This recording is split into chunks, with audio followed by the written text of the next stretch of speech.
Chapter 3, The Doctrine of Truth. Blessed is the man whom truth condescends to teach, not by dark figures and words quickly forgotten, but by full and familiar communication of itself. Happy should we be, could we but see things as they are, free from the errors of our fond opinions and the false estimates we form from thence. How high a value do we set upon the knack of distinguishing and disputing nicely in matters hid from common apprehensions, but matters too which to know nothing of will not render a man's case one whit the worse at the day of judgment?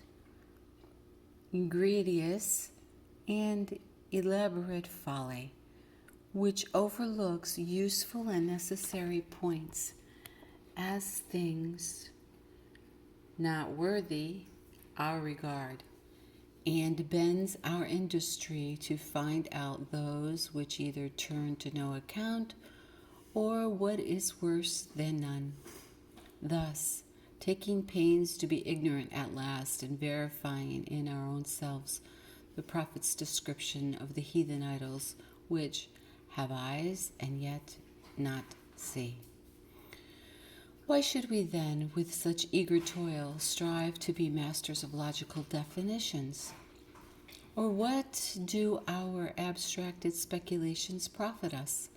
He whom the divine word instructs takes a much shorter cut to truth. For from this world alone all saving knowledge is derived, and without this no man understands or judges aright. But he who reduces all of his studies to and governs himself by this rule may establish his mind in perfect peace and rest himself securely upon God.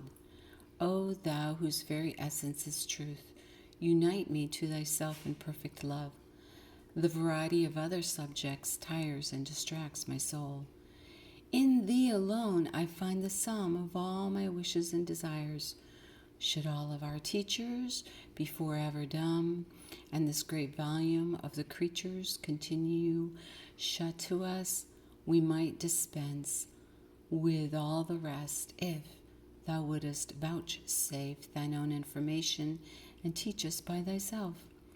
The better acquainted any man is with himself, the more he converses with and retires into his own beast, and the less he wanders abroad and dwells upon things which him, the more extensive and sublime in his knowledge, and the more easily attained. Because this man receives and is directed by a ray darted from heaven into his soul, a mind sincere and pure and firm is not diverted by multiplicity of objects, for the honor of God is its constant aim, and having but one end to pursue, it is in perfect peace and unity with itself, and does not divide its thoughts in vanity and self-love.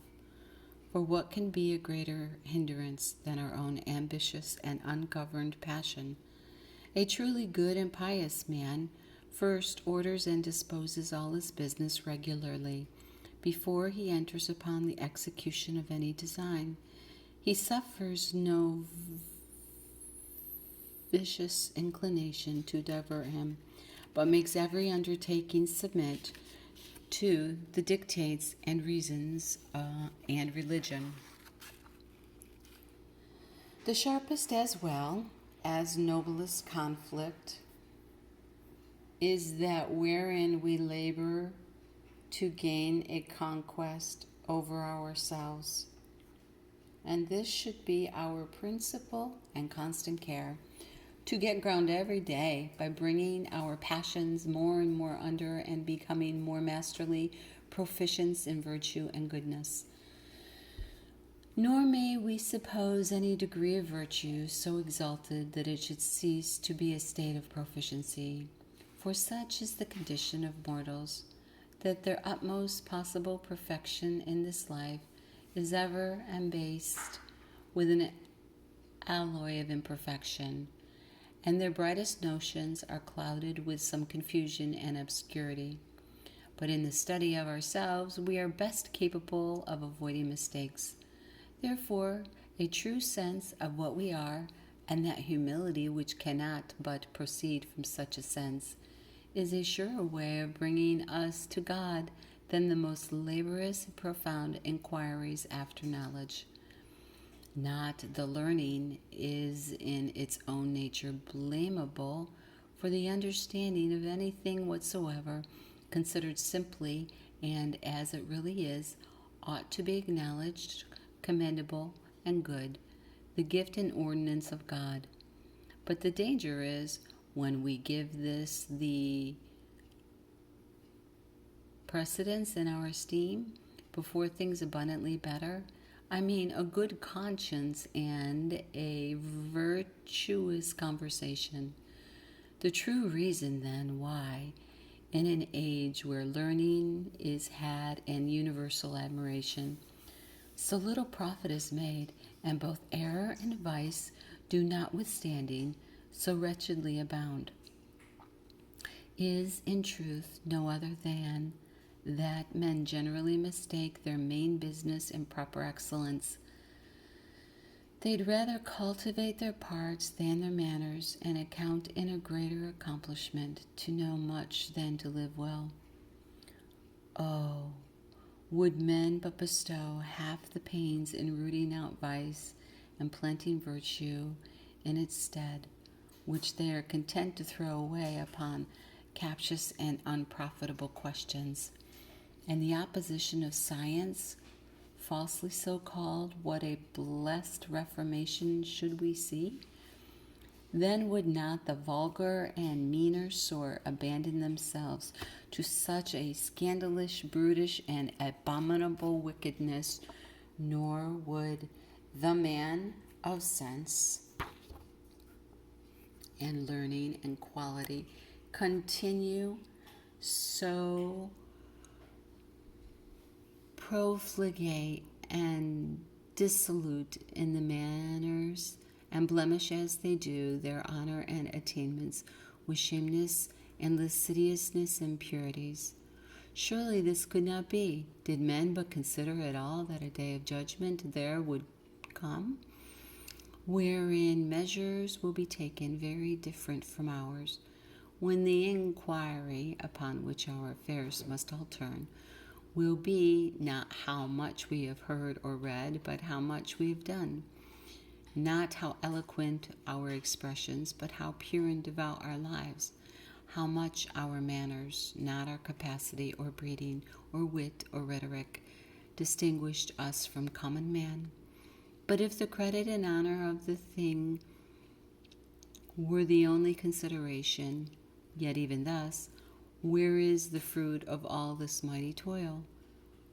What has become of all the eminent divines, philosophers, lawyers, orators, persons celebrated far and near, just at the time when they lived and flourished, but now somebody else enjoys the gains of all that learning and fatigue?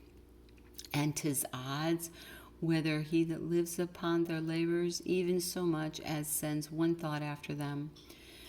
These men, so eminent in their respective professions, no doubt thought themselves considerable in their own time, but now that time is gone, and they are lost in universal silence. Their very names are buried as deep as their bodies, and the one was scarce sooner out of sight than the other out of all mention and remembrance. Ah, wretched men, how have you been deluded? How short and withering! A good does the fame and reputation prove, which you vainly promised yourselves would be eternal. Always fresh and flourishing, always precious in the mouths the memories of prosperity. But this, and no better, is the condition of all worldly honor. Oh, had you been but equally careful to improve in piety, and rendered your virtues as eminent as your learning, your studies then had not been fruitless, but followed with a recompense, which would not thus have forsaken you. But this is the fatal error of our age, that infinite numbers are destroyed by unprofitable knowledge. They lay themselves out upon subtleties and curiosities which turn to no account. And the only thing which can make them amends at last, religion and the service of God, that they gave themselves no manner of trouble about, but slight, as not worth their care or thought. The great occasion of the fantastical opinions and dangerous corruptions with which the world is pestered is certainly this, that men propose no end to their studies, but to be great and to have other people think as highly of them as they do of themselves.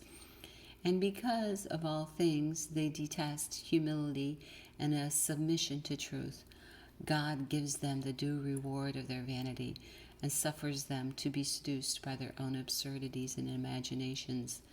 If then we would be great, let us take the proper course for it, for none is truly so, but he that abounds in the love of God and in good works, none is truly so, but he who thinks modestly of himself and is got above the temptations of ambition and vainglory.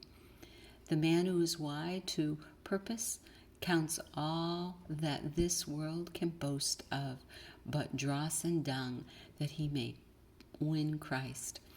And he is an expert and learned man indeed, who hath learnt to give the preference to God's will before his own, who resolutely complies with his commands and as resolutely denies his own inclinations.